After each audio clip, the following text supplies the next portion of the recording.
Salut à toutes et à tous, on est ravis de vous retrouver pour ce nouvel épisode de Hoop Culture. Je suis rejoint comme chaque dimanche par l'inoubliable, l'inimitable Pierre Armand Samama.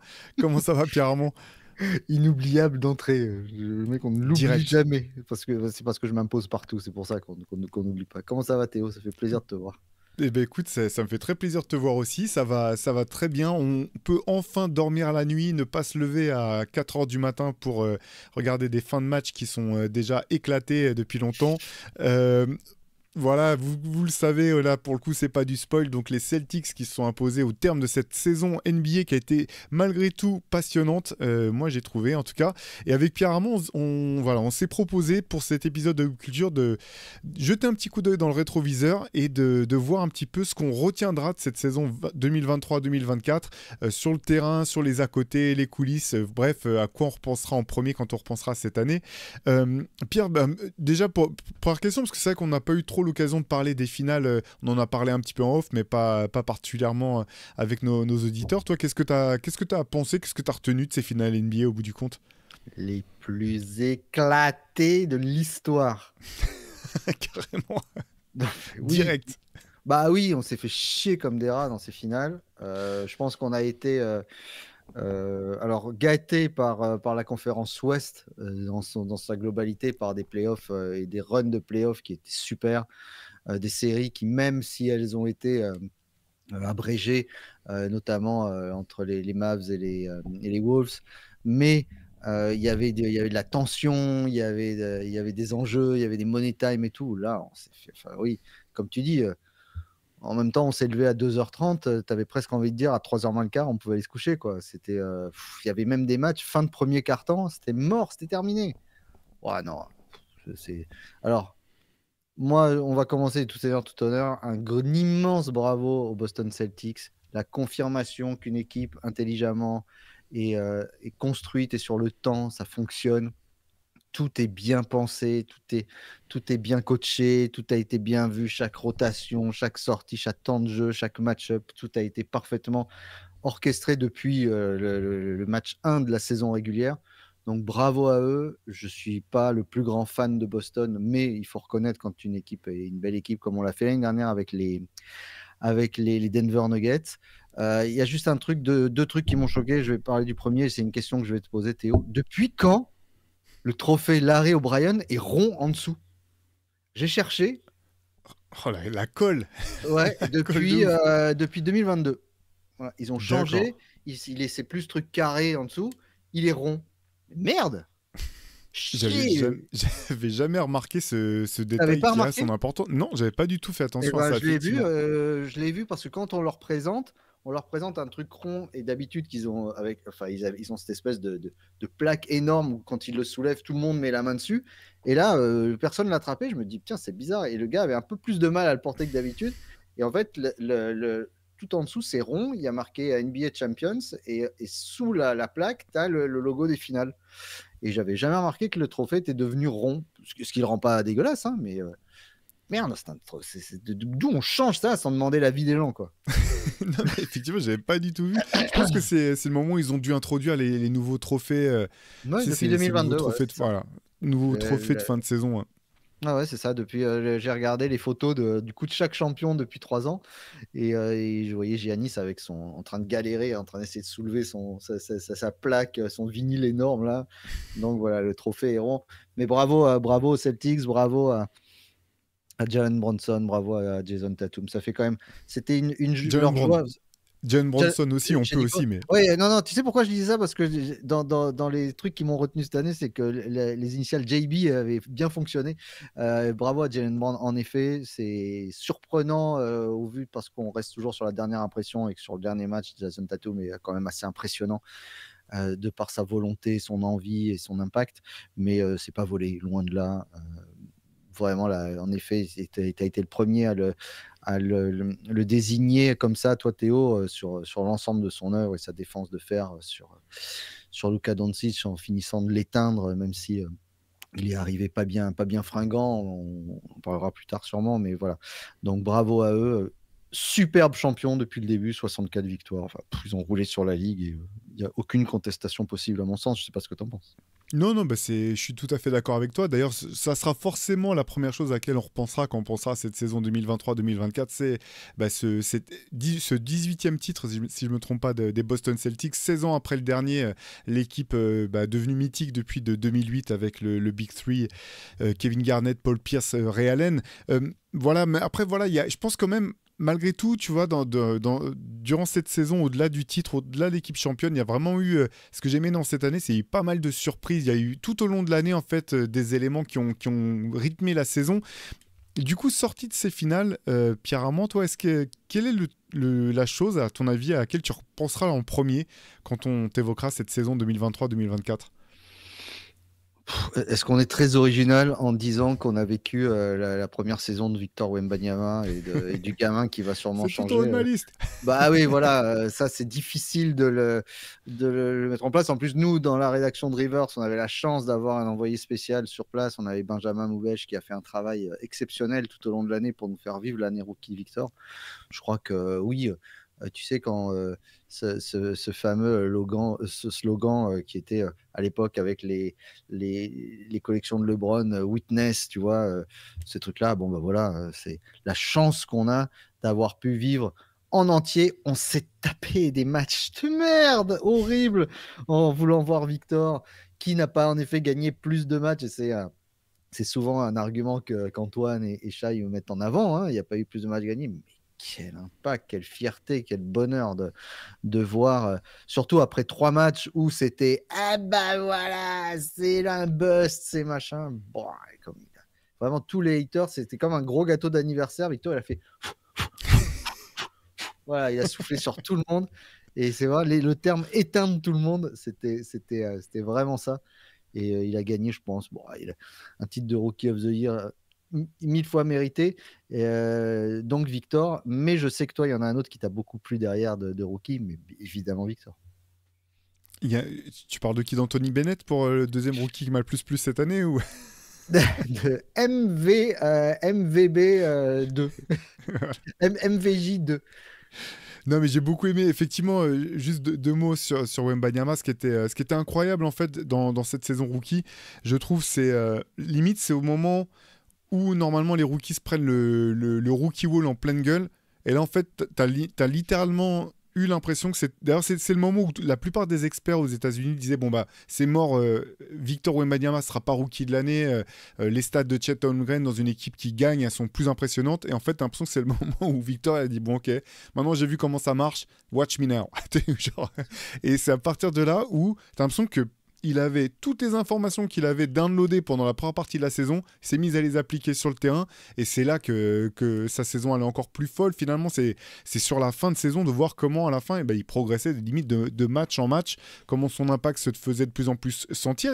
Et faut reconnaître, on parlait pas du tout de lui, même si ses stats étaient folles, on parlait pas du tout de lui pour le trophée de meilleur défenseur de l'année jusqu'à la mi-saison. Et à partir de la mi-saison, limite son nom a commencé à apparaître dans des projections de quasiment tous les classements de la ligue. Alors pas celui de MVP, on est d'accord, mais même on commence à se demander s'il mériterait pas des votes pour l'un des trois meilleurs 5 All-NBA. Là, il y a sans doute un petit peu d'enflammage de part et d'autre, mais ouais, saison impressionnante, montée crescendo, et là, au bout du compte, c'est à ça que je pensais en préparant l'émission, je me dis, bon, bah là, il a arrêté depuis un petit moment, il est encore un peu tranquille jusqu'aux Jeux Olympiques, c'est la plus grosse coupure sans doute qu'il ait eu ces dernières années.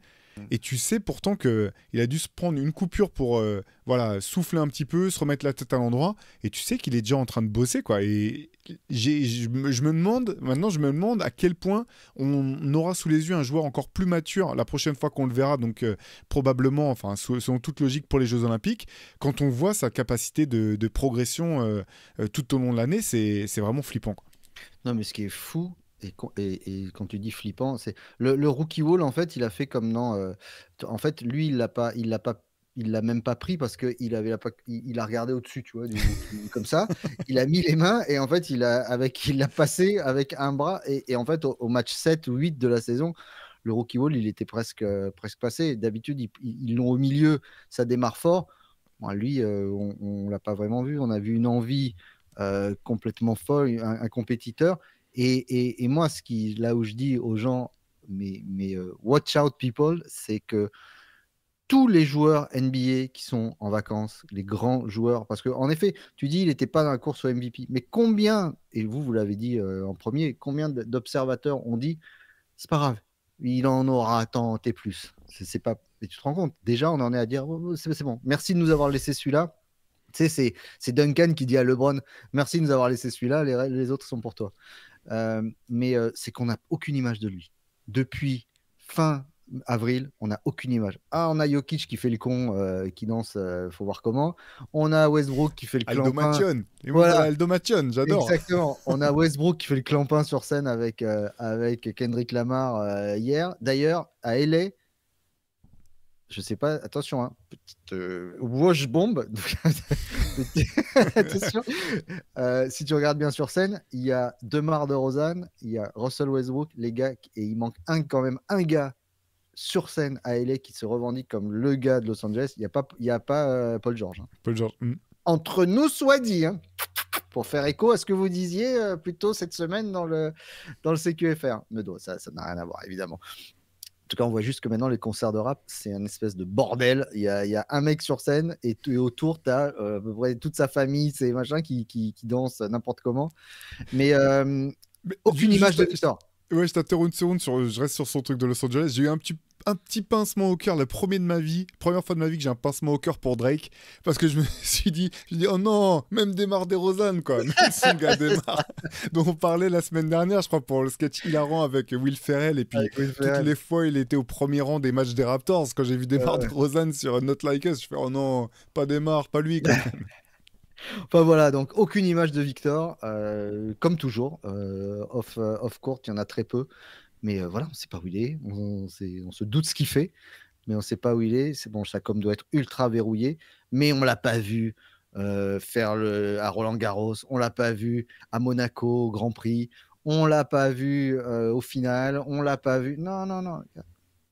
Il est concentré, il n'y a pas moyen. Voilà. J'aurais aimé, la seule chose, j'aimerais bien qu'il s'exprime pour pour la jeunesse et pour ce qu'on sait qui va arriver le 30 juin et 7 juillet prochain et pour aller voter. Voilà, j'aimerais l'entendre parce que c'est quand même, je pense que c'est quelqu'un qui a une conscience assez particulière à ce niveau-là.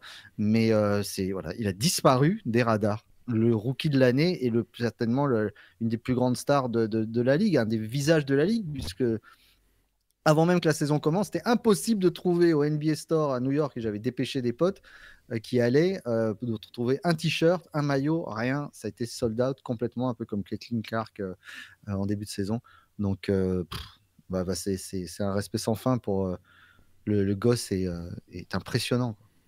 Ouais, c'est clair. Et puis tu y faisais allusion tout à l'heure, mais c'est vrai que moi j'ai aussi adoré la saison en rookie de Chet Holmgren. Je suis curieux de voir. Alors là, on va savourer. Hein, je suis pas pressé d'être dans 10-15 ans, mais quand on regardera avec le recul cette draft qui était quand même bien profonde, qui était meilleure. Enfin, draft. Je sais que Chet Holmgren était de la cuvée d'avant, mais ce que je veux dire, c'est cette cuvée de rookie en fait, je trouve vraiment intéressante. Même un gars comme Brandon Miller, finalement, tout le monde s'était un peu foutu de la gueule des Hornets quand ils l'ont pris au lieu à la place de Scoot Anderson. Au bout du compte, on a vu que c'est lui qui a fait une très bonne saison rookie aussi.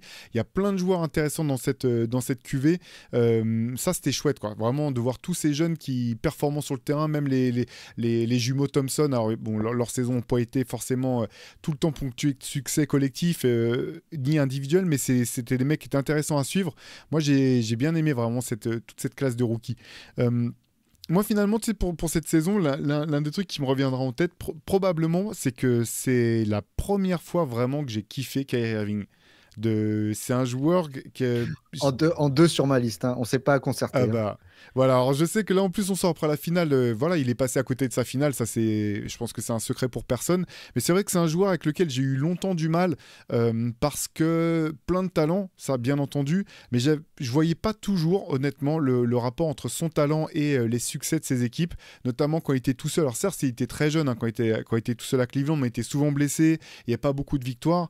Après, peut-être coincé dans l'ombre de LeBron, c'est possible. C'était plus dur de dissocier quel part il avait vraiment dans la victoire, même si les finales disputées par les Cavaliers et le titre gagné avec le comeback incroyable, il met un shoot, il met l'un des shoots les plus décisifs en finale qu'on ait vu. Donc je retire rien à tout ça, mais j'avais du mal avec ce joueur quand même. Le passage à Boston m'avait vraiment laissé un sale goût en bouche. Tout le bordel autour de son passage à Brooklyn, beaucoup pour les à côté. Pareil, je me demandais, bon, est-ce que moi je pensais que tu pouvais plus gagner avec ce gars. Honnêtement, je te dis clairement, Pierre, je pense que c'était j'en étais arrivé au point où je me disais, même malgré tout le talent, c'est pas quelqu'un qui va te permettre de gagner.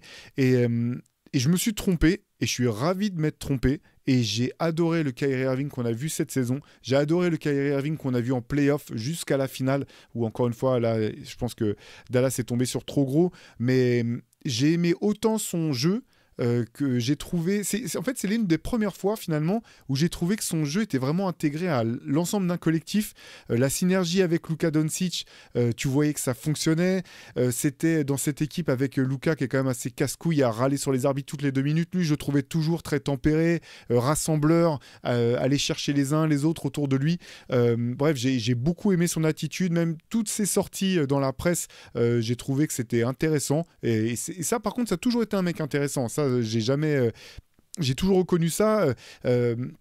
Après, certaines de ses positions pouvaient interroger, et puis certaines autour lorsqu'il avait, tu sais, alors fait la promotion, c'est peut-être un terme un peu fort, mais du moins quand il avait partagé ce lien vers un film dans lequel sont tenus des propos antisémites, j'ai trouvé que sa défense était assez catastrophique. Mais là, tout au long de l'année, j'ai trouvé que c'était intéressant, je l'ai trouvé serein même, ou du moins ouais, serein, je pense que c'est le terme. Et voilà, et honnêtement, j'aurais pas cru un jour vraiment que je pourrais kiffer ce joueur, au-delà encore une fois de ses qualités ses qualités de basketteur que j'ai jamais remis en question. Mais j'ai vraiment aimé Kyrie Irving tout au long de cette saison. Et même ça me faisait un petit peu mal au cœur finalement de le voir à ce point au fond du trou face à Boston. Voilà, sachant l'historique qu'il avait avec ce club, j'aurais trouvé ça cool qu'il puisse avoir un peu plus de répondants. Mais en tout cas, j'ai hâte de voir maintenant la suite de sa carrière et de son entente avec Luka. Bah, si on s'en tient à ce qu'il fait d'habitude, il va partir cet été. L'oiseau de mauvais augure. Ouais. Non, mais je sais pas. Je suis comme toi. Moi, j'ai lu un Kyrie apaisé, etc. J'ai jamais vu un Kyrie surexcité, tu sais, comme tu dis, râleur, gouailleur, en train faisant des mauvais gestes. J'ai toujours vu ce talent brut, certainement un des plus grands talents innés de l'histoire de la ligue, un des meilleurs handles, un des meilleurs sacs de lay-up qu'on a rarement vu. Ça, il n'y a aucun doute là-dessus. Je sais pas, est-ce qu'on a tellement dit à chaque fois, non, mais c'est la bonne. Est-ce que c'est tu sais, la fameuse bombe à eau que tu t'envoies et puis il y a un décompte, tu sais pas quand elle explose.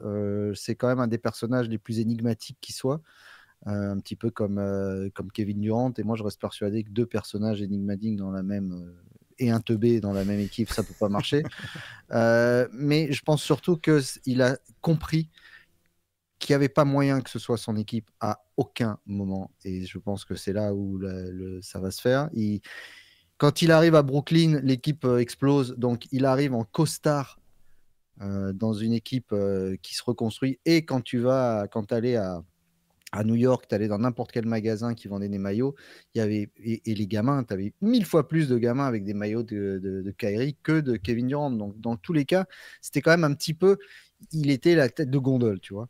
Mais c'est pas possible. Tu ne peux pas prendre la place de Luka Doncic aujourd'hui. Je pense que Kyrie, il le sait, il l'a compris. Alors, ça me fait toujours rire quand il dit qu'il se met au service d'eux. Je suis pas sûr. Une finale comme ça fait longtemps qu'il n'est pas allé. Moi, je reste persuadé que c'était trop fort en face. Et il faut pas en vouloir à Kyrie du tout, parce que quand on a oublié qu'il a quand même mis dans le match 2, il a mis 35 puntos et qu'il marche sur l'eau. Voilà. En effet, je suis comme toi, ça va limite. Autant j'ai vu des séries quand il était au Nets ou quand il perdait, je criais chier devant ma télé. Autant là, ça me faisait chier pour lui parce que je le trouvais bien. Après, il y a un choix cataclysmique de sneakers pendant toute la série, son truc avec les franges Yakari là. Et là, non, il sort. Non, et là, il sort une paire. pour symboliser son voyage tout au long de l'année en playoff, la paire est verte. La paire, elle est vert celtique, mais à quel moment où est le symbole, tu vois? C'est quand même curieux de sortir ta pompe signature de la couleur de l'équipe qui vient de te battre, même si, bon voilà.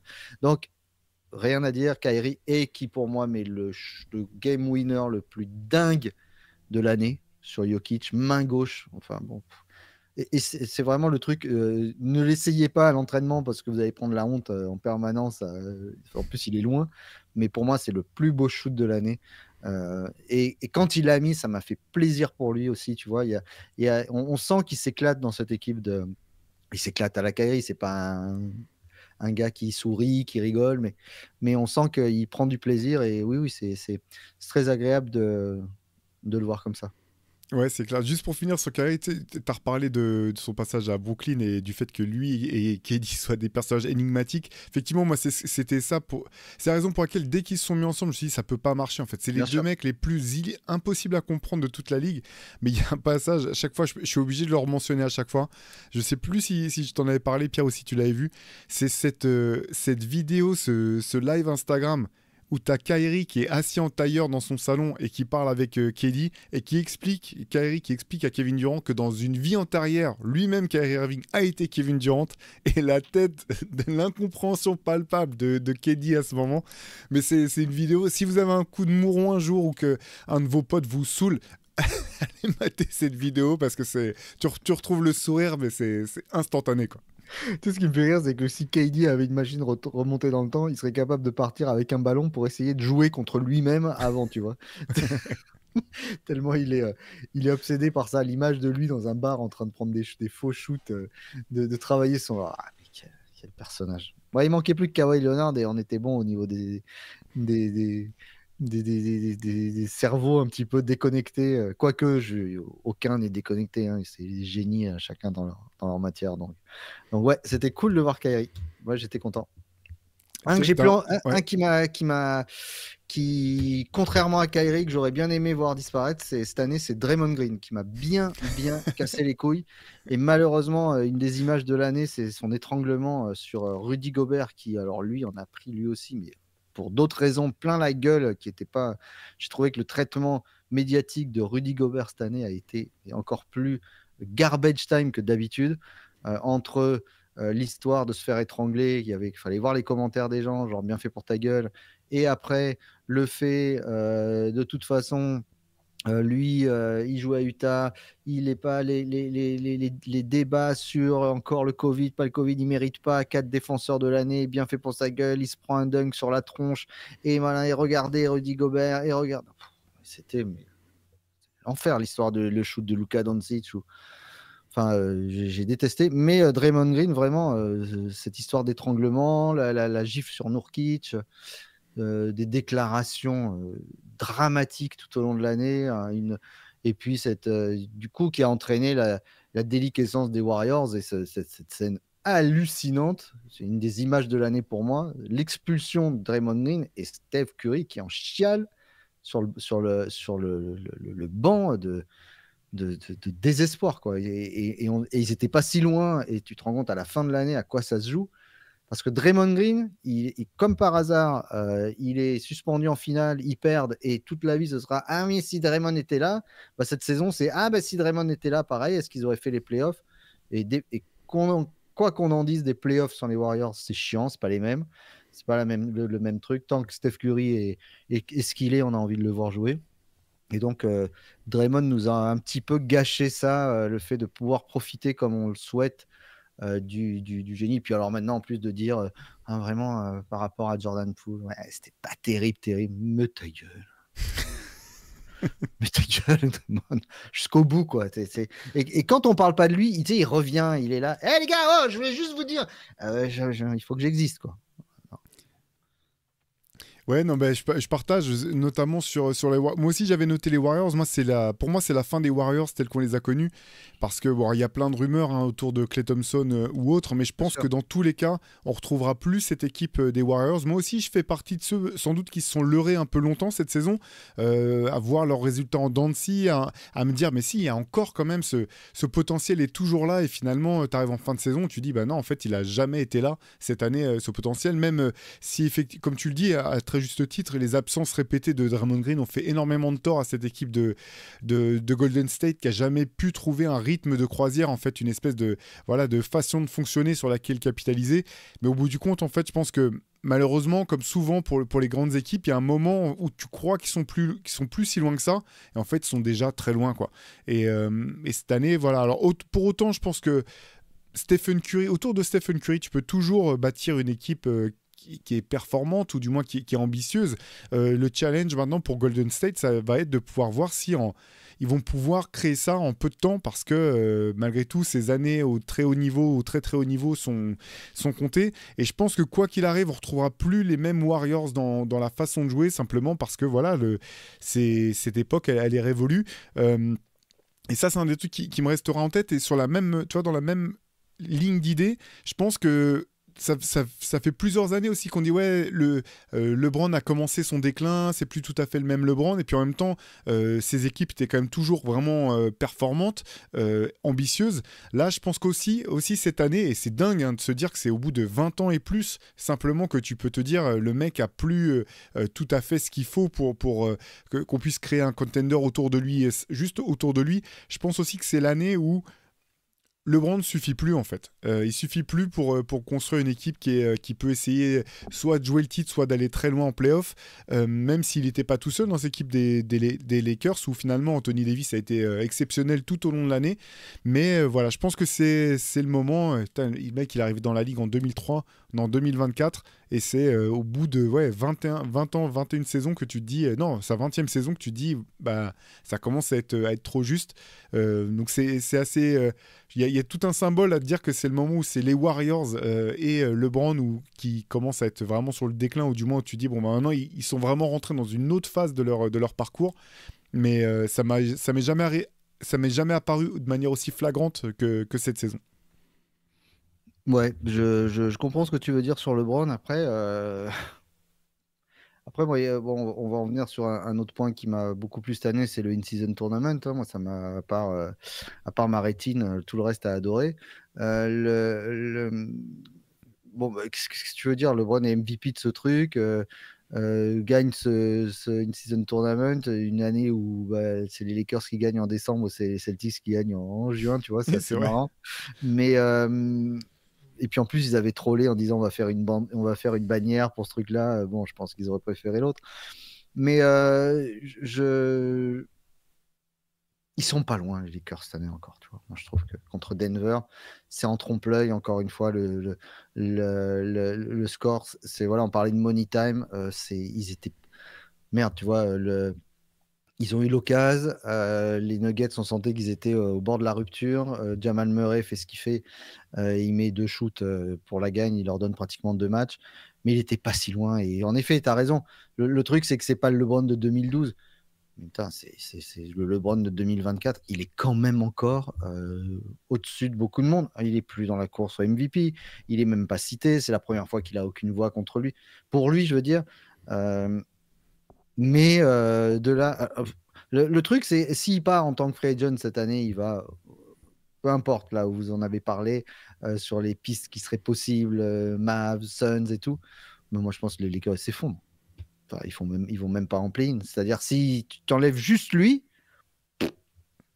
t'enlèves 25 points, 7 rebonds, 8 passes. Alors, attention, hein, je suis d'accord avec toi sur le terme de domination. Bien sûr, c'est pas un joueur aussi déterminant qu'avant, mais je sais pas si après, bon, c'est toujours pareil, cette histoire qui prend beaucoup de place, ça je suis d'accord, mais c'est tellement. La performance comme Steph est tellement banalisée par ces gens-là et normalisée qu'on se rend plus tellement compte. Mais je suis d'accord. Mais encore une fois, regarde, l'intersaison va être ultra animé et ultra suivi, et mine de rien, sur le simple nom de James. C'est-à-dire, qu'est-ce qu'il va faire lui? Qu'est-ce que va faire son fils? L'an prochain, on sera hyper hypé de voir s'il va jouer, si Bronny est drafté, bien sûr, et par qui, ce qui va se passer. Ce seront les matchs les plus suivis. S'il joue pas avec son fils, le moment, et t'imagines, où il va jouer contre. Enfin, t'imagines l'audience qu'il va y avoir. Donc, mine de rien, ce gars, l'an prochain, sera omniprésent, quoi qu'il arrive. Mais en effet, là où tu as raison, et ça en arrivera à mon prochain coup de cœur, c'est la 2023-2024, c'est la jeunesse au pouvoir, et une équipe dont on est en train de parler de qui va se renforcer, mais en attendant, tu as l'OKC Thunder qui est là, qui a fait ce qu'il fallait. Tout le monde a dit, ils se font éliminer, ils n'ont rien dit, ils ont juste dit, pas grave, on verra l'an prochain. On a le temps. Ça me fait penser, tu sais à quoi ça me fait penser? Ça me fait penser aux Bulls de 89-90, où Détroit dominait, mais où tu l'entendais, même Asia Thomas et les gars disaient, on a encore un an de répit, mais bon, on va se faire taper, c'est sûr. Et je pense qu'ils sont tous là à dire, ouais, attention Denver l'an prochain, enfin. Et je pense que c'est leur plus grande force au Thunder, c'est que personne ne parle d'eux. On en parle nous parce que ça nous fait plaisir, mais le grand public ne les met pas jamais tout en haut.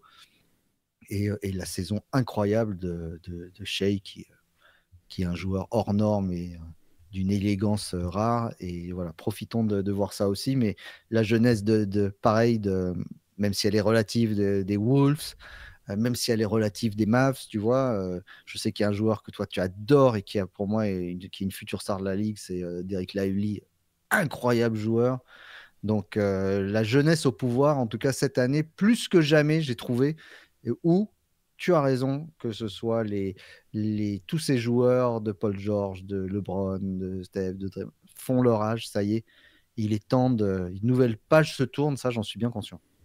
Mais ok, si, je suis totalement d'accord avec toi. C'était l'une des équipes les plus kiffantes à avoir joué cette année, l'an dernier déjà, mais cette année encore plus avec la montée en puissance, la confirmation en fait de Shea au plus haut niveau, et puis la saison incroyable de Chet Holmgren, la montée en puissance de Jalen Williams.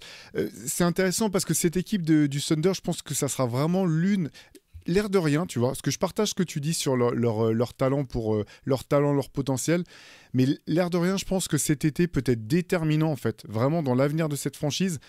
C'est à la marge, mais les changements ou les choix qui vont être faits cette année peuvent vraiment, je pense, te faire passer soit faire de toi l'équipe qui va vraiment être dominatrice et qui va être contender année après année, ou si tu te foires, on sait que ça peut aller très vite, et on se rappelle de cette autre équipe du Thunder, celle emmenée par Kevin Durant, Russell Westbrook et James Harden, qui sont allés en finale NBA, où tu dis l'avenir c'est à eux, ils vont être injouables, et finalement tu re-signes pas Harden, et derrière ils ne font plus aucune finale. Alors là ils n'étaient pas en finale NBA le Thunder, mais je pense que c'est aussi le même groupe de management, je veux dire, c'est le même staff.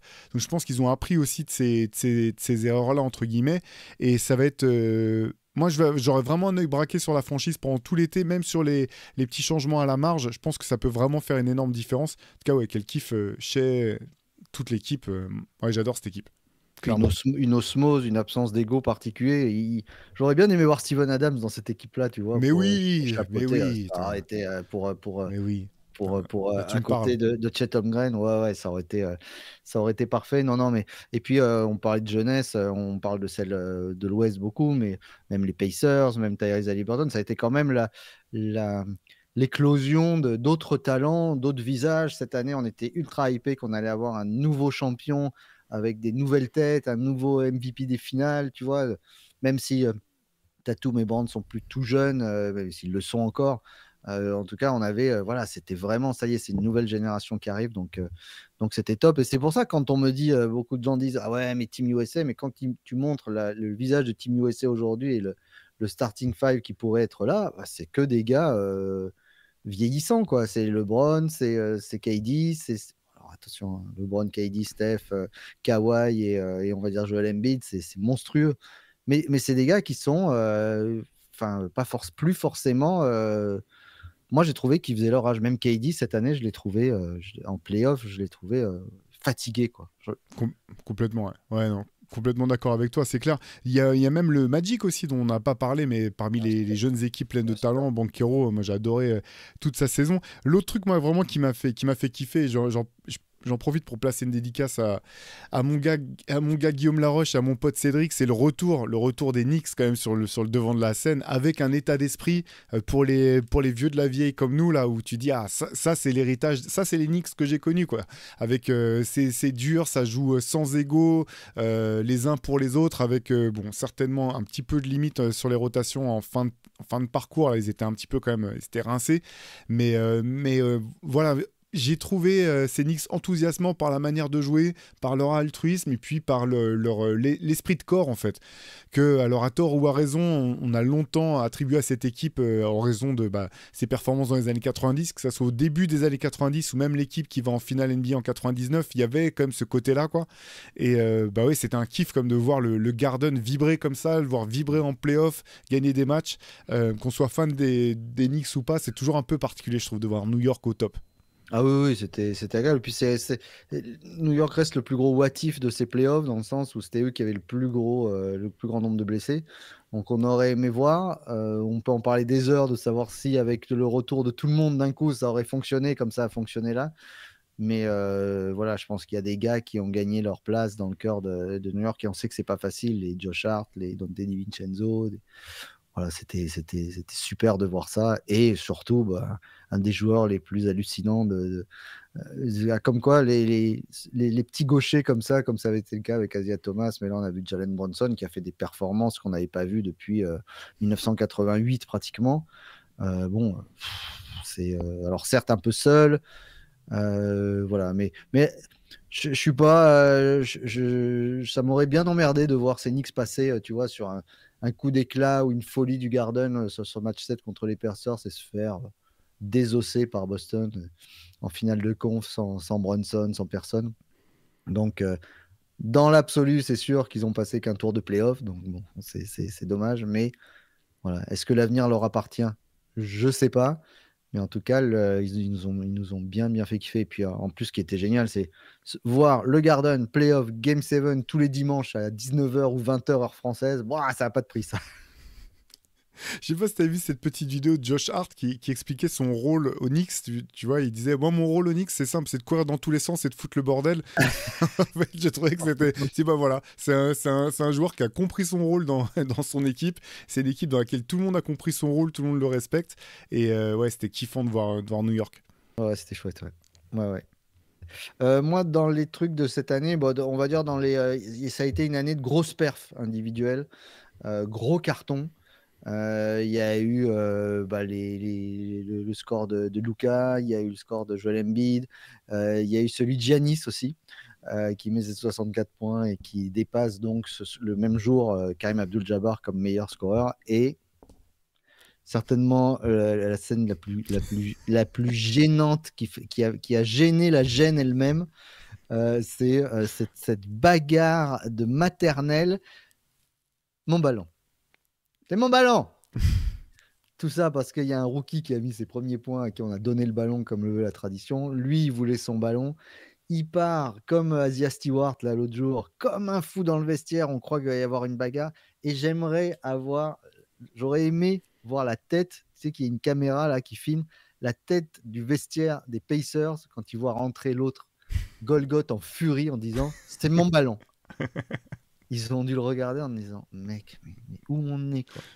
Mais enfin, voilà, si vous avez vu le documentaire sur Giannis, c'est un type qui attache beaucoup d'importance au symbole, qui est un jeune homme à fleur de peau, qui, pour lui, chaque jour est une victoire par rapport à l'enfance terrible qu'il a eue et par rapport à son histoire familiale et tout. Donc, je peux comprendre le symbole d'avoir ce ballon, mais les images étaient, et je me rappelle même les commentaires de, je crois, Doris Burke, c'était elle qui disait, mais qu'est-ce qui se passe? Et je crois que Doris Burke dit un truc genre, il ne serait pas en train d'aller chercher son ballon quand même. Donc c'était un drôle de moment, en tout cas, un vrai moment de flottement, quoi. C'est clair. Mais tu sais, ce qui est marrant, c'est que malgré tout, tu vois, d'un côté, malgré l'absurdité de tout ça, un des premiers trucs qui m'est venu en tête, c'est que je me suis dit, mais attends, mais ils sont à Milwaukee, qu'est-ce qu'ils font à prendre un ballon, les Pacers, là, ils sont pas chez eux. Ils ont qu'à ramener leur propre ballon, tu sais, comme dans les matchs de championnat où tu viens, t'as un match à l'extérieur, tu viens avec tes 3 ballons sur l'épaule pour faire l'échauffement, bah, ils avaient qu'à ramener leur ballon s'ils voulaient repartir avec. C'est comme ça, quoi. Oui, surtout que c'est bon. Bref, j'ai trouvé ça un peu.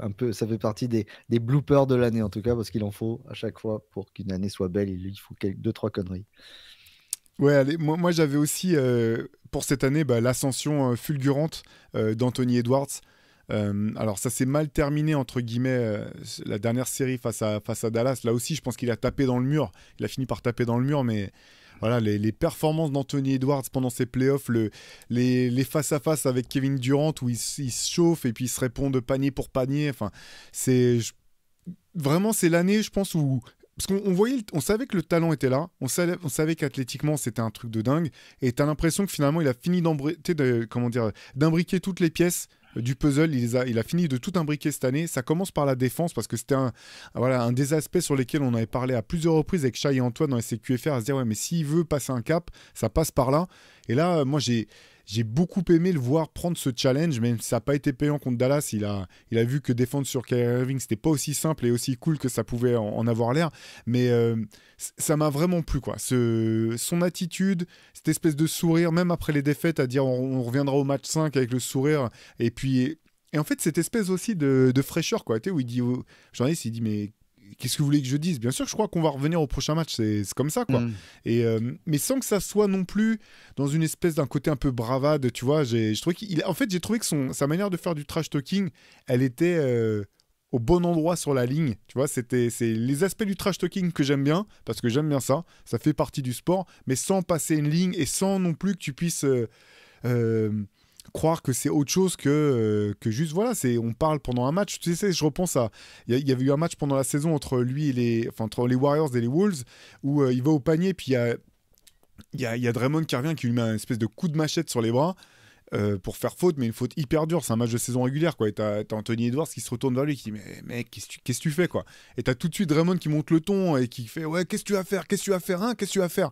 Et c'est fou quand tu connais la différence d'âge entre les deux, c'est magnifique parce que c'est Anthony Edwards qui le regarde, genre mais qu'est-ce que tu fais, mec? Personne va se battre, hein. On sait que personne va se battre, donc pourquoi tu fais le fou comme ça? J'avais adoré cette attitude et je trouve que c'était assez symptomatique du personnage. Le charisme. Voilà. Pour C'est moi, ça. c'est le charisme. J'ai un joueur aussi charismatique à son âge depuis très longtemps, euh, qui, chaque conférence de presse, c'est un bonheur. Et tu vois qu'il est charismatique parce que chaque trash talking est une punchline. Chaque moment qu'il fait en fin de match devient un mème ou un moment iconique, tu vois.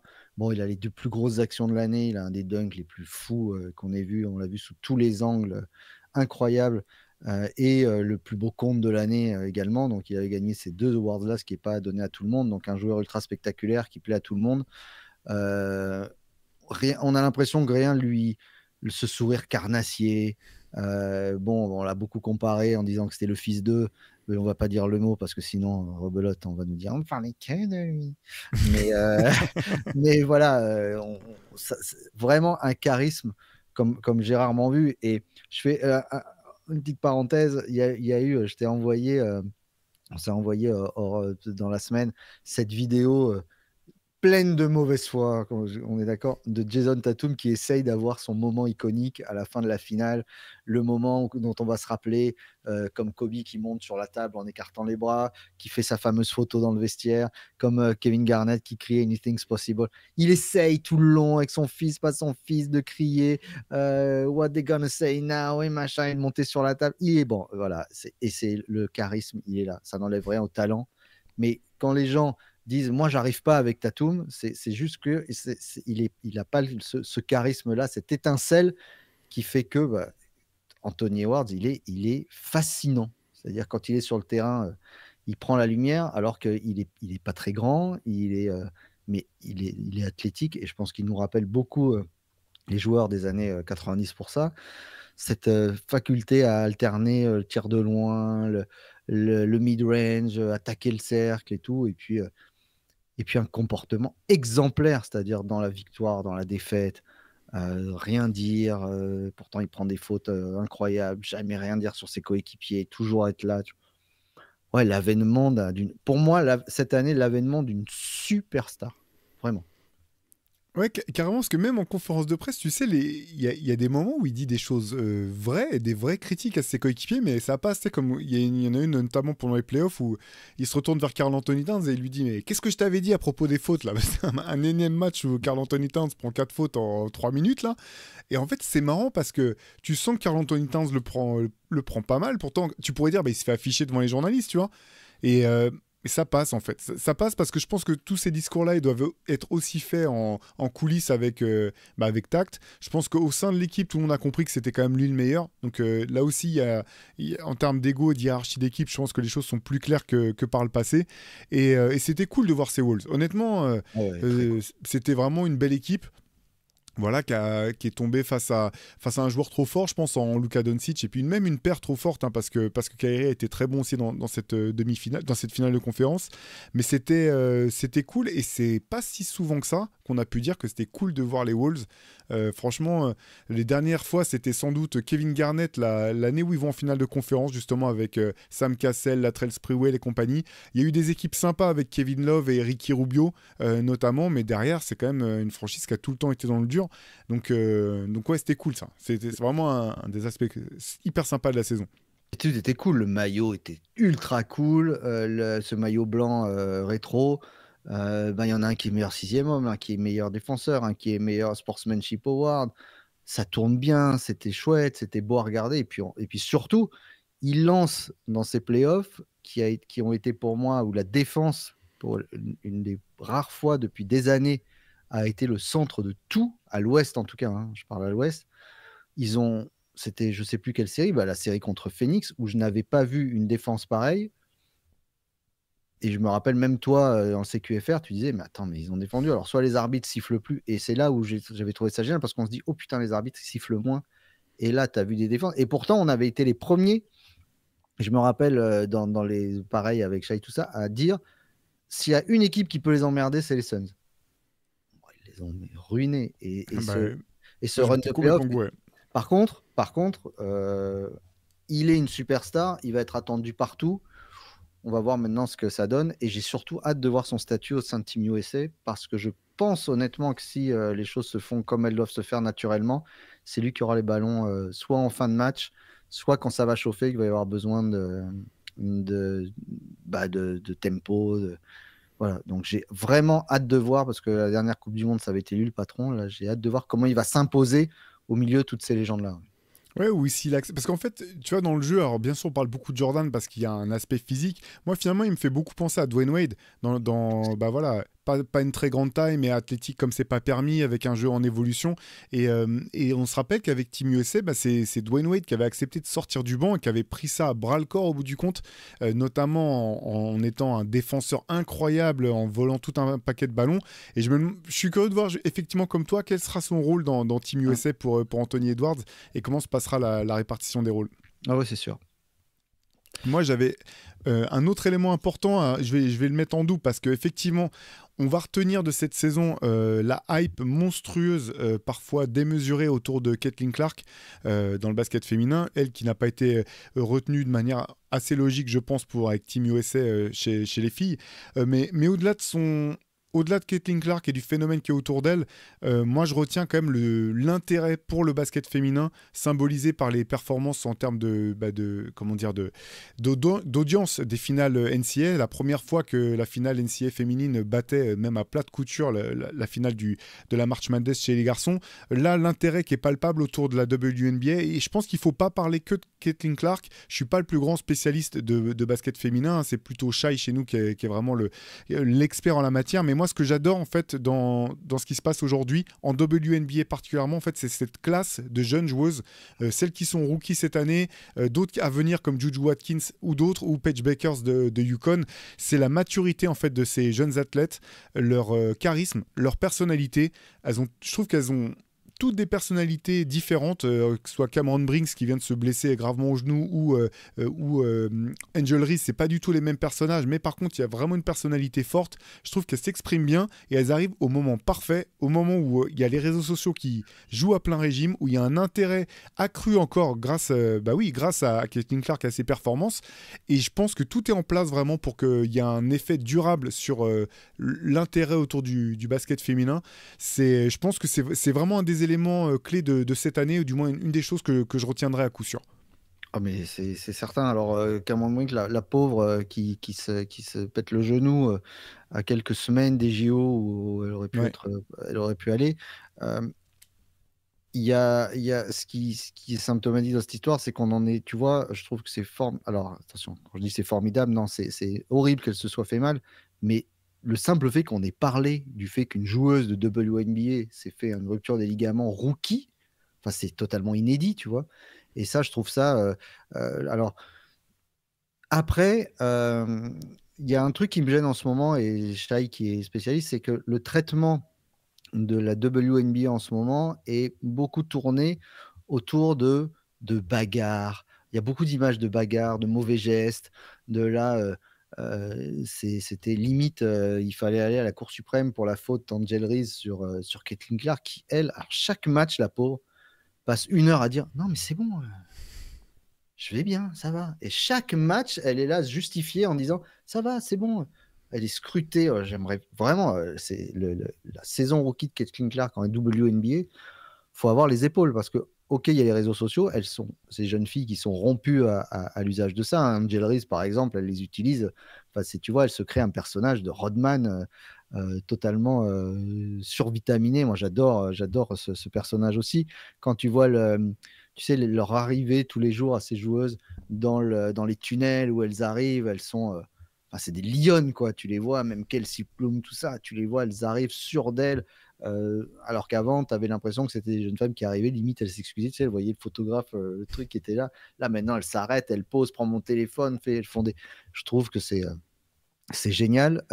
C'est malheureusement encore sous-diffusé, mais il faut leur rendre hommage aussi parce qu'elles font une saison ultra concentrée et le niveau, je trouve, est de plus en plus incroyable. Alors certes, la NCAA a beaucoup amené et Caitlin Clark, bien sûr, mais on voit éclore une génération, bon, même si encore derrière les superstars, les Diana Taurasi, etc., mais quel bel avenir pour toutes ces joueuses et quel plaisir de les voir évoluer. Et on se rend compte de l'intérêt parce que la WNBA est en train de se créer sa propre mythologie, tu vois, avec ses gentils, ses méchants, ses rumeurs. Voilà, c'est ça, finalement, c'est ce qui avait marché au début des années 80, au milieu des années 80, quand David Stern avait créé cette narration aussi. Bah, finalement, c'est ce qu'on est en train de faire. Et grand bien, et tant mieux. Et au moins, on va plus jamais se dire oh, la NBA, c'est fini, on a 6 mois à rien regarder. Non, non, regardez franchement les matchs de WNBA, regardez Aja Wilson, Qui fait des saisons regardez, monstrueuses. regardez jouer Las Vegas, regardez jouer le match de New York, des Liberty, là, qu'elles ont joué, où elles ont battu un record de tir. Bon, là, là, là, là, quel bonheur. Et puis les salles sont pleines, il y a de l'ambiance. Franchement, regardez tout ça, ça va vous faire patienter. Et même plus que ça va vous faire kiffer. Et je vais quand même pointer du doigt un point noir quand même autour de toute cette hype autour de la WNBA. C'est mais quel dommage que nos Françaises n'y soient pas. Ah ouais. Pour raison d'équipe de France et pour raison, voilà, parce que pression mise autour des meilleures joueuses françaises pour qu'elles se préparent Merde, pour les JO et qu'elles n'aillent pas en WNBA. Alors il y en a quelques-unes, hein, Olivia et Poupa, il y a Lou Lopez aussi si je ne me trompe pas, mais il n'y a pas Gabi Williams, il n'y a pas Marine Johannes et compagnie. C'est voilà, encore une fois une occasion ratée. Je pense que pour le coup, c'est un petit peu symptomatique des doubles standards qu'il peut y avoir entre le basket masculin et le basket féminin. Bon, serait la place pour une autre émission dédiée même à ça, mais quelle occasion ratée. Comment mieux se préparer, à la limite, que en te mettant face à face les meilleures joueuses du monde. Enfin bon, bref. Bref. Ouais. Bref. On parlait justement de basket féminin. Moi, un truc qui m'a beaucoup plu cette année, c'est certainement pas le All-Star Weekend, qui a été pour moi une parodie, mais j'ai adoré le duel Steph-Sabrina. Voilà, j'ai trouvé Oui, ça génial parce que déjà, il était vraiment bien présenté. Steph a joué le coup et le jeu, Sabrina a joué le jeu à fond. C'était une rivalité quand même, il faut voir, entre commercial également, entre Under Armour et Nike. Chacun jouait gros. Mais bah, ça a tenu ses promesses. C'est le seul truc qui a tenu ses promesses. Enfin, voilà, faut voir que Sabrina, elle shootait des distances qui sont pas les siennes et enfin, c'était pas loin quoi. Elle a failli battre le meilleur shooter de l'histoire et donc j'ai trouvé ça génial. Sa réaction à lui qui était là, putain, j'ai eu chaud. Elle qui voilà, j'ai trouvé c'était vraiment le meilleur moment. De toute façon, les concours de shoot finalement sont qui étaient avant le parent pauvre des All-Star Weekend sont devenus les seules valeurs réellement sûres de cet événement qui n'en est plus vraiment un. ouais, et puis on a déjà hâte, moi j'ai déjà hâte de voir celui de l'an prochain, parce qu'à un moment il y avait des rumeurs comme quoi ça pourrait être Klay Thompson et Stephen Curry face à Sabrina Ionescu et Caitlin Clark. Alors, on ne sait pas si ça Ouais. sera bien le cas, mais moi effectivement, visiblement, c'était parti pour être répété, que ce soit pas juste un one-shot, et effectivement, j'ai déjà hâte de voir le prochain concours. Alors un autre truc qui était plus chiant, c'est les blessures quand même cette année parce que Ouais. on est obligé de revenir. Ça nous a privé par exemple, de Ja Morant qui a fait bon, il y a une partie de la saison, elle est pour sa tronche. Il l'avait cherché. L'autre partie, il revient comme dans un film hollywoodien, game winner, des performances de fou, des dunks dingues. Et puis rideau, voilà. Joel Embiid, pareil, qui part pour une saison MVP complètement sur des bases faramineuses. Et rideau, Kawhi et rideau. Et franchement, je ne sais pas dans quel état tous ces gars vont arriver à Paris. Mais voilà, je trouve que Joel Embiid a joué avec le feu. Faut voir comment la dernière fois qu'il se pète, là, en se lançant un alley-oop sur la planche. Enfin voilà, c'est pas ton rôle de faire ça. Enfin, tu vois, est-ce qu'on aurait vu le général de Gaulle mis en examen, tu vois? Non, mais est-ce qu'on aurait vu Tim Duncan faire ça, tu vois? C'était pour faire le parallèle avec ça. Est-ce qu'on aurait vu Tim Duncan s'envoyer un alley-oop sur la planche au milieu de la raquette pleine? Voilà, je trouve que ces joueurs, on dirait qu'ils n'arrivent pas bien à se connaître. Et j'ai trouvé que Joel Embiid est un joueur exceptionnel, mais que tu vois, tu disais certains ont fait leur âge, etc. Moi, Joel Embiid, là, pendant les playoffs, fait l'impression de voir Bill Russell sur le terrain, quoi. Un vieillard avec un talent. Il était bon hein, pourtant, ça qui est fou. Hein. Avec un Ça qui est talent, fou. mais c'est ça qui est fou. C'est Mm. cette impression qu'il donne. Bon, alors après, il avait son problème de paralysie faciale. Enfin, il avait rien pour lui, le pauvre Joel Embiid. Mais quel joueur sensationnel. Et c'est pour ça que je disais les blessures nous ont un peu flingué les playoffs. On va pas se mentir. Je le sais, toi, des playoffs sans Jimmy Butler, c'est pas vraiment des playoffs non plus. On était content de voir une finale avec tout le monde en bonne santé. Bon, ça fait partie du jeu. Hein. Attention, après, bon, voilà, ça fait partie du truc, mais il n'y a rien de tel que d'arriver en playoff avec des équipes qui sont pleines, entières et compétitives au niveau physique aussi. Ouais, c'est clair. De toute façon, les blessures, c'est vraiment ce qu'il y a de pire à tous les niveaux. Hein. Niveau amateur comme au niveau professionnel, c'est ce qui brise le plus le cœur, je trouve. Ouais, ouais, complètement, complètement. Et là, ça nous a un peu emmerdé. Ouais. Écoute, moi je pense que j'ai fait le tour des faits les plus marquants, moi, dont je me rappellerai pour cette saison. Je sais pas si toi t'en avais d'autres en tête. Alors moi j'en ai deux. Alors bon, il y en a. Qu'est-ce que j'ai de. Ouais, j'en ai deux. Il y en a un qui m'a quand même bien fait rire. Tu parlais du gars qui est jamais au bon endroit au bon moment. C'est Grant Williams. Euh, Il cherche un peu, je crois aussi. tradé donc à Boston, pas au bon endroit au bon moment. Tradé aux Mavericks, pas au bon endroit au bon moment. Et euh, qu'on voit dans le vestiaire de Boston, là, donc toujours pas au bon endroit au bon moment pour célébrer. Je suis rarement avec Austin Rivers qui l'a dézingué là, mais je comprends ce qu'il veut dire dans le sens où tu appelles tes potes, tu envoies SMS, tu vas les voir chez eux, tu vas les croiser et tout. Va pas dans le vestiaire. C'est leur moment. Déjà, c'est leur moment, c'est pas le tien. Et tu passes pour un con, toi. Ah bah moi j'étais là. Tu vois, Marcus Smart, il est pas venu. Bon, il doit avoir un peu les glandes. Mais tous les anciens des Celtics sont pas venus taper dans la main de tout le monde. Donc, je pense que Grant Williams, en plus, il parle beaucoup.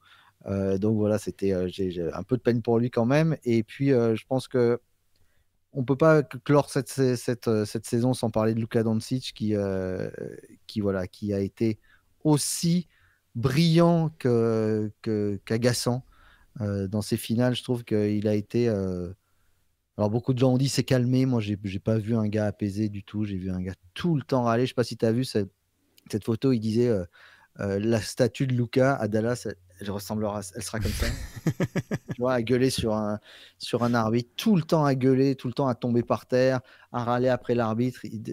Dallas a défendu à 4 tout le long, un petit peu comme faisait James Harden. Le pourcentage de blow-by dont tu as parlé, dont Antoine a parlé, que soit pratiquement 66%, 62% et 58%, les 3 plus gros pourcentages de blow-by, c'est-à-dire le fait d'être passé par ton attaquant de manière sèche, de l'histoire appartiennent à Luka Doncic sur cette seule campagne de playoff contre OKC, contre les Clippers et contre Boston.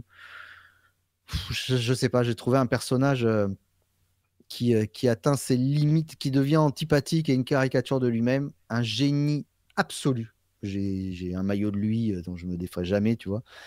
Et là, pour le coup, j'ai peur de voir le Luka qui va arriver au JO parce que, 1, il est crevé. 2, il va être ultra nerveux. Là, il se tenait parce qu'il avait Kyrie en face. Là, il va arriver option numéro 1, 1,5, 2, 3, 4. Je ne sais pas qui va prendre des shoots dans cette sélection.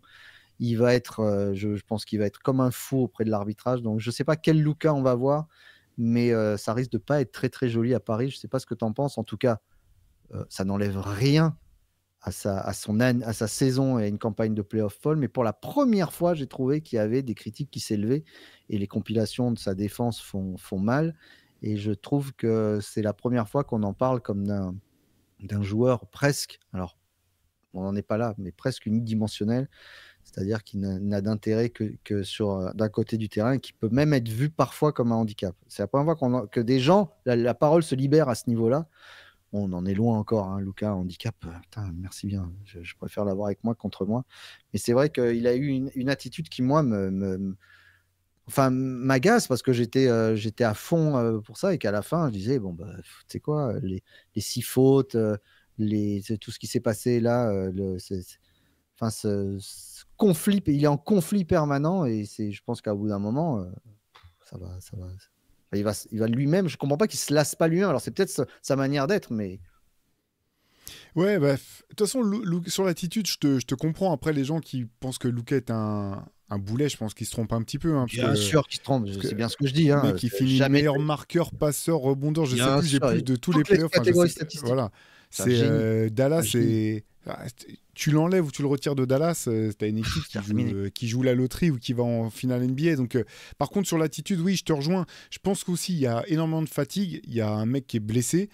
Mais sur l'attitude, je suis d'accord avec toi, il faut que ça bouge. Et moi, finalement, je suis pas si inquiet parce que j'ai l'impression que c'est un tel. Non, mais pour la suite, tu vois, je pense que c'est un tel compétiteur qui, à un moment, quand tu es un compétiteur comme ça, tu veux progresser. Et là, quand il aura le temps de regarder un petit peu dans le miroir, je pense qu'il va se rendre compte des moments où c'est vraiment où ça pénalise son équipe. Moi, j'ai trouvé bon défensivement, je l'ai trouvé bon dans ses playoffs, mis à part la finale, malgré les stats. Je pense qu'en finale, il était trop fatigué, trop blessé. Alors après, on en parlait un petit peu dans le podcast avec Shai et Antoine. Il y a un moment où Shai et Antoine, quand tu fais partie des plus grands, si tu veux être dans les mecs dont on se souviendra pour des décennies et des décennies, c'était tous des gars qui ont réussi malgré tout à passer par-dessus ça, passer par-dessus la fatigue, tu vois, le flu game, toutes ces images qu'on berçait un petit peu, qu'on fait le mythe en fait de la NBA. Donc il y a un moment où malgré tout, si tu veux appartenir à cette classe de joueurs, il faut que tu arrives à dépasser ça, et c'est pas à la portée de tout le monde. Mais pour le reste, voilà, je pense que c'est quand même une saison assez exceptionnelle pour Dallas. Hein. Même en tout début d'année, moi je me disais c'est peut-être une équipe qui pourrait finir dans le top 4 à l'Ouest, ce que j'avais dit dans notre preview. Finalement, il y a eu des trades, ils ont été même meilleurs que ce qu'on pouvait imaginer, mais personne les imaginait aller en finale NBA quasiment. Donc voilà, il a 25 ans, il a beaucoup d'expérience déjà, mais c'est encore un jeune joueur. Je suis d'accord avec Antoine quand il dit que en fait, c'est un jeune joueur un peu comme Tatum, où finalement ils sont déjà dans leur prime, parce que ça fait tellement longtemps qu'ils sont déjà au très haut niveau, qu'ils sont déjà dans leur prime.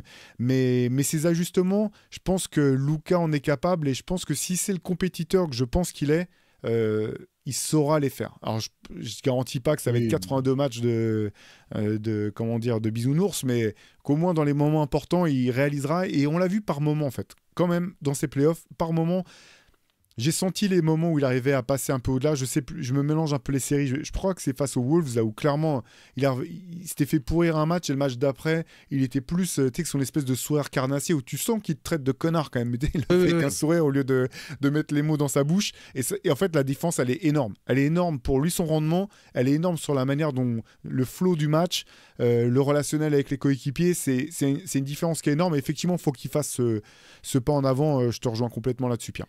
Mais c'est là où c'est tout le paradoxe. Et je pense que cette année, c'est vraiment, il y a eu voilà, cette appellation, le paradoxe Luka Doncic, parce que en effet, il peut le faire l'effort, tu vois. Et bon, là, moi, je pense que contre Boston, il est cuit. Il est clairement cuit. Ouais. C'est difficile pour lui, peut-être qu'il en parlera après, mais il était blessé, puis il a mis tellement, enfin, faut voir ce qu'il a mis dans les 3 séries d'avant, mais il m'a fait kiffer comme jamais, moi, toutes ces photos où il éteint Booker, il éteint les uns après les enfin, et puis en plus, il a ce côté grande gueule que moi j'adore, mais c'est vrai que voilà, il y a, je pense, une petite remise en question. On parle encore une fois certainement du top 3 de la Ligue, hein. Donc moi, je suis admiratif, j'adore Luka. Mais c'est vrai que cette fin, je pense qu'il a agacé pas mal de gens. Et puis je pense aussi, très honnêtement, qu'il y a une frustration parce qu'en face, c'est trop fort, c'est tout. C'est trop fort, mais je peux comprendre qu'il soit frustré de ne pas arriver à passer Jalen Brown, qu'il n'arrive pas à faire ce qu'il veut sur un Derrick White, qu'il soit peut-être un peu éteint par Jrue Holiday, pour un compétiteur comme ça qui a roulé sur l'Ouest comme il l'a fait. Bon, voilà. Mais encore une fois, je parle de Luka non pas parce que c'est quand même pratiquement son année à lui, quoi.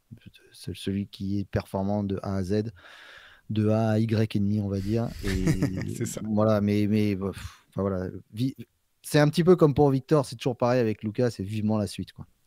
J'ai hâte de le voir revenir avec une vraie vengeance. Non, t'as raison. Et pour finir sur son tempérament, quand même, le problème, c'est quand t'as été élevé par Sergio Llull, par Andrés Nocioni, par Rudy Fernandez dans cette équipe du Real, forcément, ça laisse des traces sur le long terme, quoi. Ah oui, oui, c'est marrant cet amour qu'il a pour le Real encore, quand tu vois, c'est vraiment Ah bah, son il a sang. grandi, hein, clairement, Ah quoi. ouais, ouais, ouais. Mm. Tout son sang est blanc, comme ça, et merengue, c'est chouette à voir. À chaque fois que Madrid gagne une Ligue des Champions, ça joue à ce niveau-là, son respect de Florentino Pérez, qui est le président du Real, hein, qu'on voit beaucoup au foot, hein. Non, je te le dis, Real de Madrid, c'est une équipe. Ah, parce que l'autre jour, j'étais halluciné, j'ai failli faire wow dans la rue parce que tu as dit Man City. T'as vu ça? Tu vois le mec qui prépare ses fiches, quand même, qui vient pas les mains dans les poches. Il était allé à Man City. Écoute, j'ai failli prendre le tramway. Tu sais, j'ai traversé, le tramway s'est à piler en disant qu'est-ce qui se passe. J'ai dit mec, tu te rends pas compte. C'est clair. On passe à nos coups de cœur de la semaine, Pierre? Ouais, bah alors il y a plus de. Alors, si, il y a de la WNBA, on continue à regarder ça. Il y a l'Euro Ouais. si vous regardez le foot, il y a les JO qui arrivent, mais il y a moins de basket à regarder. Donc, on n'a plus à se coucher tôt en se disant on va se lever dans la nuit. Donc, on a du temps pour soi, machin, pour bouquiner, pour lire. Donc, moi, je vous ai pris 2, 3 petits trucs. Premièrement, ce livre. Alors, ce livre, c'est un livre de Richard Powers. Richard Powers, c'est Ah, un, super. un extraordinaire auteur qui a écrit un livre merveilleux qui s'appelle L'Arbre-Monde, qui avait gagné un prix Pulitzer, je crois que c'était en 2019, et qui a écrit ce livre qui s'appelle Sidération, sur les rapports d'un homme qui est astrobiologiste, et son fils, suite à la perte de la maman et de l'épouse de cet homme-là, et qui se retrouve connecté à la nature, Je sais pas. Moi, je vais être très honnête avec vous. La dernière page, j'ai versé des larmes en finissant ce livre. C'est bouleversant, c'est écrit, faut voir comment. Donc, je vous conseille de lire Sidération. On se pose plein de questions sur le sens de ce qu'on est. Faut s'accrocher parce que ça parle pas mal d'astrobiologie, du cosmos, etc. Donc, si vous aimez voyager, lisez Sidération, c'est superbe. Toi, tu dois connaître, Théo, c'est une publication que j'adore, ça s'appelle Off2, ce magazine qui est fait par la journaliste Lise Gomis, qui part donc en Afrique à la rencontre des personnages un petit peu particuliers, que ce soit dans la cuisine, dans la musique, de femmes. Voilà, c'est à la fois en anglais d'un côté, en français de l'autre. C'est des superbes publications qui sont faites par des artistes. Toutes les photos, tous les dessins sont faits par des artistes qui sont locaux. Donc, c'est uniquement autour de la culture locale. Elle part à chaque fois pendant des semaines et des semaines pour s'imprégner. Ici, c'était sur lui, sur Kinshasa. Il y avait sur lui, sur Dar es Salaam, qui est là également, qui est magnifique. Et est sorti cette semaine, donc ce samedi, donc hier, celui sur Dakar. Donc, vous allez sur Off2 Mag et vous avez un magazine absolument superbe, vous voyez, avec ça y parle de cuisinier, ça y parle de cuisine, ça y parle de culture, ça y parle beaucoup de musique aussi, beaucoup autour des femmes. Donc voilà, bravo à Lise Gomis que j'embrasse. Si vous voulez, on vous mettra en description aussi, on l'avait reçu sur Radio Grenouille dans Time, où il nous expliquait tout le processus et la manière de travailler sur ces magazines. Et puis je te laisse voir là, à chaque fois, la maquette est absolument superbe et ça se rapproche beaucoup de ce qu'on fait dans Rivers à ce niveau-là. Et puis si vous voulez écouter de la musique, c'est la période des festivals, donc je vous conseille d'aller voir Kruang Bin, parce que moi j'adore Kruang Bin, ce groupe instrumental là qui a sorti son dernier album qui s'appelle La Sala et qui sort donc des albums à chaque fois uniquement instrumentaux, un petit peu comme Glass Beams. Il y a une guitare, une basse, une batterie. Kruang Bin, donc on vous conseille d'écouter. Et moi j'ai découvert un truc grâce à j'ai entendu un single qui m'a beaucoup plu et j'ai acheté le dernier album de Billie Eilish et c'est pratiquement pour moi l'album de l'année. Qui est absolument superbe. Je connaissais pas Billie Eilish, pour moi c'était une petite pop star limite Taylor Swift, etc. Je connaissais pas l'univers, donc je m'y suis plongé. C'est d'une complexité dans la simplicité. Je ne sais pas si tu vois ce que je veux dire, mais les productions, c'est produit par son frère, sont d'une justesse, la voix est d'une justesse absolument superbe. Ça mêle un peu pop électronique. Il y a des passages un peu plus soul, etc. C'est un superbe album et ça s'appelle, cet album, je vais te dire, Hit Me Hard and Soft, comme dirait Drew Holiday. Donc voilà, le disque est plutôt sympa puisqu'il c'est un disque marbré orange. Je sais que toi, tu aimes ces petits items un peu particuliers. Donc voilà, pour vous écouter Billie Eilish et Kruang Bin, n'hésitez pas à y aller les yeux fermés, c'est du tout bon. Et pour la lecture, Off2. Super, je connaissais pas du tout Off2. Alors Richard Powers, j'avais lu, je me rappelle plus du titre, mais j'ai déjà lu des bouquins de lui qui m'avaient beaucoup plu, mais je connaissais pas celui-ci non plus, donc je me note ça sur ma liste qui continue de s'agrandir de semaine en semaine. Avec il existe en poche, hein. Là je vous le montre okay. comme ça, mais il existe en poche à 8 et quelques euros, donc là je vous présente la version Actes Sud, mais il existe en poche. Eh ben écoute, moi, Pierre, je vais aller chercher moins loin. Mon coup de cœur de la semaine, alors c'est peut-être un petit peu honteux, mais c'est tout simplement quand même la réédition du MOOC 2 spécial défense. Alors oui, c'est de l'auto-promo, mais honnêtement, on s'est quand même donné vraiment du mal pour ce numéro. Je vous montre un petit peu la brique que ça représente. Merveilleux numéro. 304 pages dédiées à la défense. Voilà, donc si vous allez sur Basket Session, vous verrez, il y a différents packs. Il y a le pack classique avec le MOOC avec sa couverture d'origine rouge. Il y a un pack avec celui que je vous montre ici avec la surcover que je trouve incroyable de mon laiton préféré, Vladislav Lakché, artiste avec lequel on a déjà eu la chance de collaborer à plusieurs reprises, qui est agrémenté voilà, d'une jolie planche de stickers tirés des illustrations du MOOC avec une petite carte aussi collector à collectionner pour les fans de cards. Voilà, vous savez qu'on vous propose ça désormais. Honnêtement, on a vraiment essayé de faire le tour de la question entre portrait, analyse, interview autour de la défense et puis coup de bol en fait ces playoffs NBA qui ont vraiment été sous l'angle de la défense, de match en match, de série en série. On ne parlait que de ça, quasiment des ajustements de part et d'autre. Donc voilà, et en couverture, comme vous pouvez le voir, on a voulu rendre hommage à Ben Wallace, sans doute le joueur NBA qui est autour, voilà, limite le gars, enfin sans la défense. Sans la défense, jamais ça aurait été un Hall of Famer, et jamais même ça aurait été un basketteur, un NBAer, je pense, sans aucun doute. Donc voilà, n'hésitez pas à aller jeter un coup d'œil. Encore une fois, vraiment, il y a de très belles illustrations. J'ai essayé de vous montrer ça, mais le mieux, c'est d'aller bien sûr sur Basket Session voir tout ça. Mais j'en profite pour remercier tous les graphistes et les photographes avec lesquels on a travaillé sur ce numéro. On a vraiment essayé de faire ça de faire les choses bien. Là, je vous montre, j'aime beaucoup cette illustration de Brittney Griner, dont vous pourrez découvrir l'histoire, par exemple. Voilà, je vous en dis pas plus. Juste une question pour nos Bien sûr. auditeurs. Est-ce que si on possède déjà le numéro 2, le MOOC Rivers d'origine, le numéro 2, est-ce que celui-là devient un peu, c'est juste une version, on va dire, plus jolie, où c'est une vraie version augmentée et on y retrouve des choses et peut-être même les articles du MOOC numéro 2 qui datent d'il y a 4 ou 5 ans, je crois déjà, ont été pas upgradés, mais remis au goût du jour. Je connais la réponse, hein, mais Excellente question, semblant, Pierre. Non, mais très bien vu. Effectivement, alors déjà, si vous avez l'édition originale de ce MOOC, gardez-la précieusement parce que tous les articles qui n'étaient pas dédiés à la défense dans le MOOC d'origine ont été retirés de cette réédition. Donc, vous avez des articles qui n'ont pas été republiés, qui sont inédits d'une certaine manière. On a rajouté plus d'une centaine de pages de nouveaux articles. Et effectivement, tous les articles ont été conservés, ont été repris, remaniés de manière à ce qu'ils soient aussi intemporels que possible, avec des corrections au vu de ce qui a pu se passer en NBA et dans le basket en général ces dernières années. Donc c'est vraiment une version rééditée mais qu'on a reprise de fond en comble quelque part. Certains sujets même on a complètement changé les illustrations, les photos. Il y a eu un travail de fond, j'en place une à Guillaume Laroche qui s'occupe de toute la maquette de Rivers et qui fait un travail exceptionnel à chaque numéro. Voilà, c'était un gros travail honnêtement. On était ravis aussi de le faire parce qu'il faut savoir que c'est vous lecteurs en une grande partie qui nous demandiez la réédition de ce numéro qui était épuisé depuis un bon moment. Voilà, c'est une édition encore une fois en nombre très limité, donc si ça vous intéresse, vraiment ne tardez pas trop.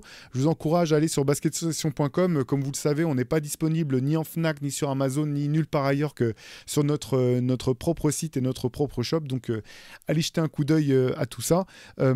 J'avais un autre livre aussi à vous présenter. Alors pour le coup, je vous le présente, mais je ne l'ai pas encore lu, mais je vous le présente malgré tout. Il s'appelle Three Ring Circus, l'héritage des Lakers. C'est un bouquin de Jeff Pearlman qui est publié aux éditions Talent Sport. C'est comme toujours avec les éditions Talent Sport, c'est toujours des bouquins de qualité très documentés. Là, je vous montre un petit peu les photos. Quand on parle de Three Rings, bien sûr, on parle du fameux three-peat des Lakers.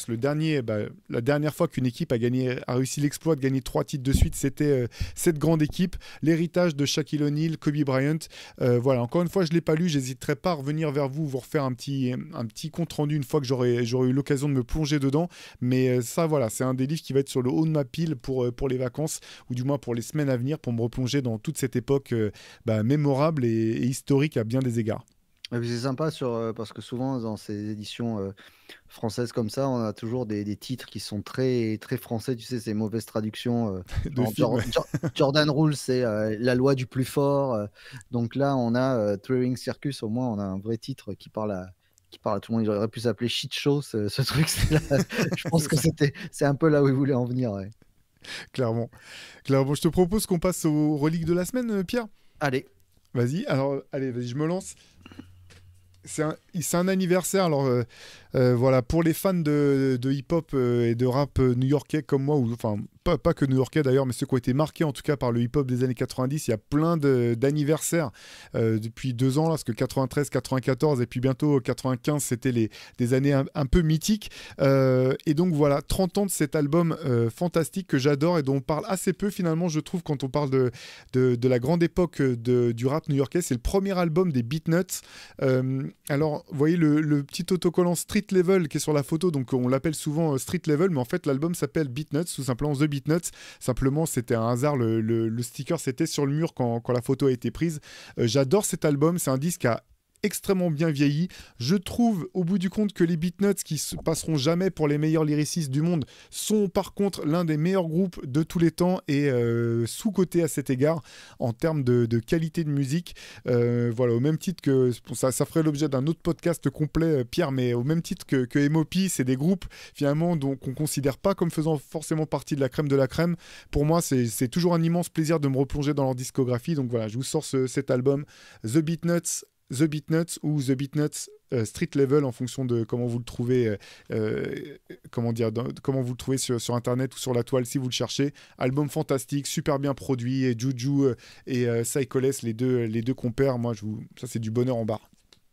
On fête les 40 ans aussi de ce qui a été considéré comme le premier album de rap français, c'est le Panam City Rapping de Dynasty, sorti en 1984 et qui est réédité pour la toute première fois en vinyle. Je crois qu'il n'y a pas énormément de copies, hein, il y en a 400 ou 500, pas plus.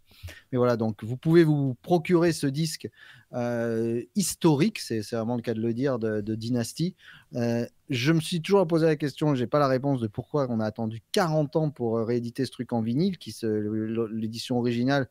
Si vous allez voir, je vous conseille d'aller regarder l'excellente série sur Arte, Le Monde de Demain, parce que c'est à la fois l'histoire d'NTM, mais c'est aussi et surtout l'histoire de Dynasty, et on voit le process, la mise en place de ce disque, comment il est enregistré à la campagne, sur quel matériel, et le fait qu'il ne se vende pas, qu'il a été filé à droite à gauche, enfin voilà, et on comprend pourquoi aujourd'hui les copies se vendent entre 7 et 800 euros sur Discogs.